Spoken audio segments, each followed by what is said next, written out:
Genesis 41.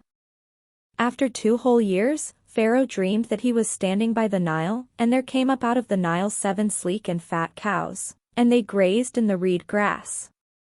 Then 7 other cows, ugly and thin, came up out of the Nile after them, and stood by the other cows on the bank of the Nile.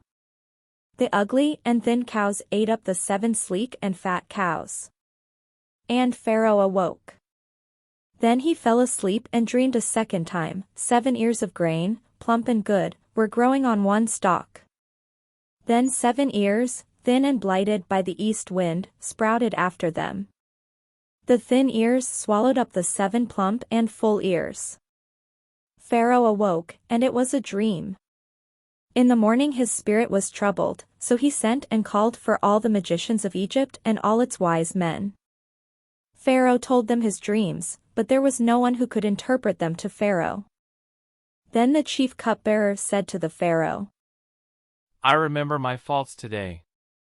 Once Pharaoh was angry with his servants, and put me and the chief baker in custody in the house of the captain of the guard. We dreamed on the same night, he and I, each having a dream with its own meaning. A young Hebrew was there with us, a servant of the captain of the guard. When we told him, he interpreted our dreams to us, giving an interpretation to each according to his dream. As he interpreted to us, so it turned out, I was restored to my office, and the baker was hanged. Then Pharaoh sent for Joseph, and he was hurriedly brought out of the dungeon. When he had shaved himself and changed his clothes, he came in before Pharaoh. And Pharaoh said to Joseph, I have had a dream, and there is no one who can interpret it. I have heard it said of you that when you hear a dream you can interpret it. Joseph answered Pharaoh, It is not I. God will give Pharaoh a favorable answer. Then Pharaoh said to Joseph, In my dream I was standing on the banks of the Nile, and 7 cows, fat and sleek, came up out of Nile and fed in the reed grass. Then 7 other cows came up after them, poor, very ugly, and thin. Never had I seen such ugly ones in all the land of Egypt. The thin and ugly cows ate up the first 7 fat cows, but when they had eaten them no one would have known that they had done so, for they were still as ugly as before. Then I awoke. I fell asleep a second time and I saw in my dream 7 ears of grain, full and good, growing on one stalk, and 7 ears, withered, thin, and blighted by the east wind, sprouting after them, and the thin ears swallowed up the 7 good ears. But when I told it to the magicians, there was no one who could explain it to me. Then Joseph said to Pharaoh, Pharaoh's dreams are one and the same. God has revealed to Pharaoh what he is about to do. The 7 good cows are 7 years, and the 7 good ears are 7 years, the dreams are one. The 7 lean and ugly cows that came up after them are 7 years, as are the 7 empty years blighted by the east wind. They are 7 years of famine. It is as I told Pharaoh. God has shown to Pharaoh what he is about to do.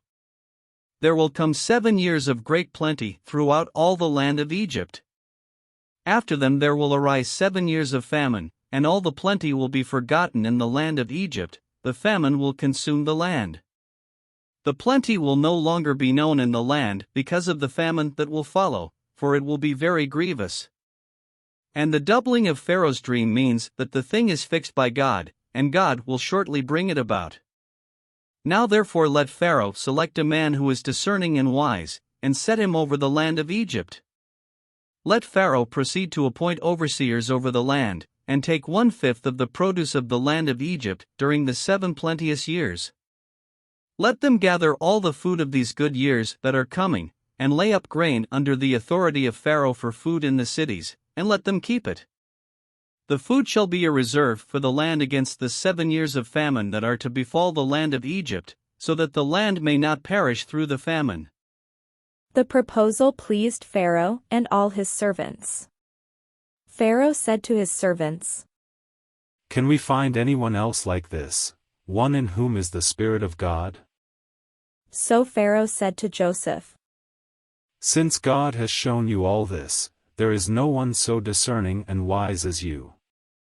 You shall be over my house, and all my people shall order themselves as you command, only with regard to the throne will I be greater than you.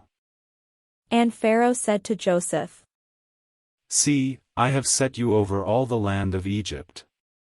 Removing his signet ring from his hand, Pharaoh put it on Joseph's hand. He arrayed him in garments of fine linen, and put a gold chain around his neck.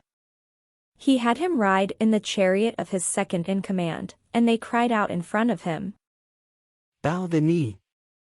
Thus he set him over all the land of Egypt.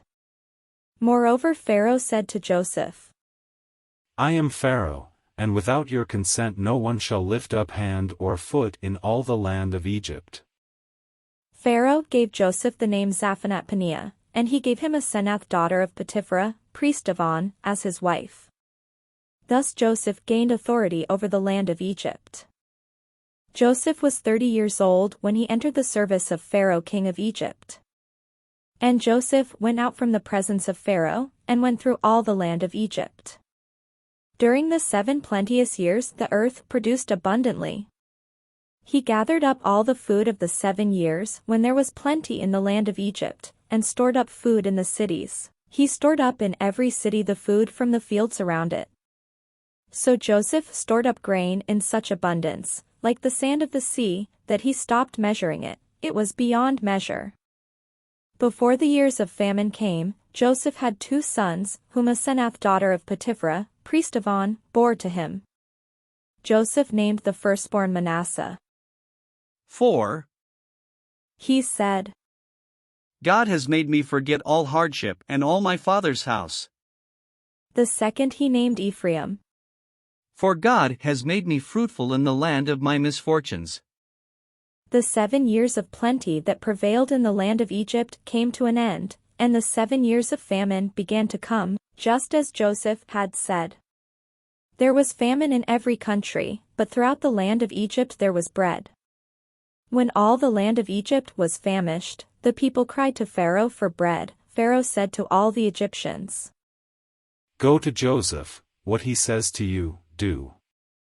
And since the famine had spread all over the land, Joseph opened all the storehouses, and sold to the Egyptians, for the famine was severe in the land of Egypt. Moreover, all the world came to Joseph in Egypt to buy grain, because the famine became severe throughout the world.